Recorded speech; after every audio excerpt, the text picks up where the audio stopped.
बाबरी मस्जिद को गिराए जाने का असली गुनहगार कौन है, इस पर सवाल अब भी बना हुआ है। लिबरहान कमीशन ने 17 साल बाद जो अपनी रिपोर्ट दी है, उसमें कल्याण सिंह को अहम गुनहगारों में से एक माना है। एनआईसी की मीटिंग में मैंने स्पष्ट किया था कि गोली नहीं चलाऊंगा, गोली नहीं चलाऊंगा, गोली नहीं चलाऊंगा। 6 दिसंबर को लगभग 1 बजे जब केंद्र सरकार के गृह मंत्री श्री एसी चौहान साहब का मेरे पास फोन गया और कहा कि हमारे पास ये सूचना है कि कार सेवक गुम्बद पर चढ़ गए।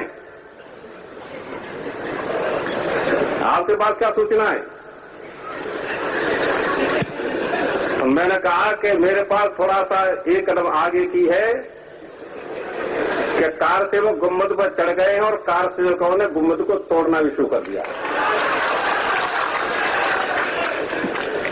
लेकिन चौहान साहब, इस बात को रिकॉर्ड कर लेना कि मैं गोली नहीं चलाऊंगा, गोली नहीं चलाऊंगा, गोली नहीं चलाऊंगा।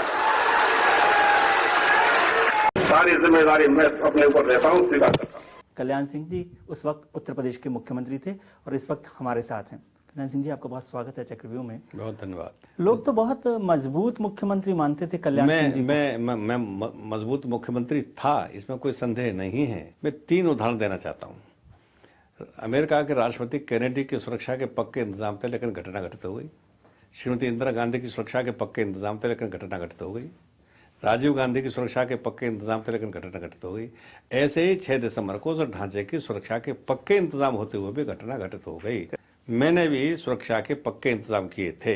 हाँ, मैंने अधिकारियों से नहीं किया था, इस्तेमाल नहीं किया। इंतजाम किया अगर तो इस्तेमाल नहीं किया। नहीं, मैंने अधिकारियों से साफ कह दिया था कि जो करना हो सो उपाय योजना कीजिए ढांचे की सुरक्षा के लिए, क्योंकि हमने वादा किया है। लेकिन एक मैंने कह दिया था, मैंने कहा लाखों कार से वो मौजूद हैं, उन पर गोली नहीं चलेगी। ये मेरा आदेश था और इसमें अधिकारियों का कोई कसूर नहीं है। अधिकारियों ने तो मेरे आदेश का पालन किया कि गोली नहीं चलेगी। मुलायम सिंह जी ने गोली चलवाई, लेकिन बाबरी मस्जिद ढांचे को बचाए रखा। गए ना, चढ़ गए थे वहां पर। मुलायम सिंह कहते थे पर्दा भी पर नहीं मारेगा, लोग चढ़ गए थे गुम्बद के ऊपर, लेकिन बचा दिया ना। नहीं तो गोली मैंने नहीं चलाई। मैंने कार सेवकों को प्राण लेने का पाप नहीं किया, पाप नहीं किया, आपने हिंदुस्तान को बांटने का पाप किया। ढांचा गया। जिस ढांचे के जाने का मुझे कोई अफसोस नहीं है। ये करोड़ों हिंदुओं की भावना का सवाल है। आज लोकतंत्र है, लोकतंत्र में इतना बड़ा बहुत 6 दिसंबर 1992 को जो मुख्यमंत्री कल्याण सिंह राष्ट्रीय गर्व का दिन बताते हैं, क्या आप उसको हिंदुस्तान की डेमोक्रेसी के लिए, जमहूरियत के लिए राष्ट्रीय शर्म का दिन नहीं मानते? कि मैं जमहूरियत के लिए हम भरोसा करते हैं वो बचाता नहीं। इसलिए मेरे मित्र जमहूरियत का मैं जमहूरियत का आदर करता हूं। और चूंकि सबसे बड़ा इसमें 85-90% हिंदू समाज रहता है इस देश के अंदर, उसकी भावना कुचली जाएंगी। ये डेमोक्रेसी है क्या? आप यही कह रहे हैं कि ढांचा तो जाना ही था। यदि एक बार रोक कर देखते, एक बार गोली चलाकर देखते। नहीं, मैं ये काम नहीं। मतलब कल्याण सिंह की जो पर्सनल इच्छा थी उसे पूरा करने के लिए आपने एक देश के चीफ मिनिस्टर जमहूरियत को उस पर लगा दिया। अगर गोली न चलाने का आदेश मैंने दिया था, यह गुनाह है, तो मैं इस गुनाह को स्वीकार करता हूँ। गोली चलाने का आदेश मैंने नहीं दिया था, मना कर दिया था गोली नहीं। आपको लगता नहीं कि शर्म की बात है एक चीफ मिनिस्टर कोई शर्म की बात चला रहा है? मैं कहता हूँ कि मेरे लिए तो हैप्पीएस्ट डे है, मेरे लिए कोई शर्म की बात नहीं है। जिसे आप गर्व का दिन कह रहे हैं, उसे अडवाणी जी जो वहां पर खड़े हुए थे, ये मुझे पूछेगा। मेरा कहना इतना ही है कि ढांचा नहीं बचा, मुझे कोई गम नहीं इस बात का। और ढांचे के टूटने का न मुझे कोई खेद है, न कोई पश्चाताप है, न कोई प्रायश्चित है। तो इसका मतलब no regret, no repentance, no sorrow, no grief. तो इसका मतलब है कि आपकी इच्छा थी। इच्छा नहीं, इच्छा तो राम मंदिर की थी।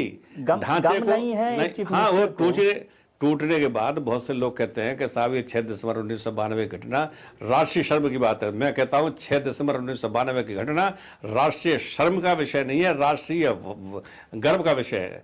अच्छी बात बोली, आपको अच्छी लगी तो ऐसे थोड़ा मार दीजिए हाथ, आप थोड़ा सा मार दीजिए, एक बार मार दीजिए। क्यों कष्ट हो रहा है आपको? अगर अच्छी लगी मार दीजिए।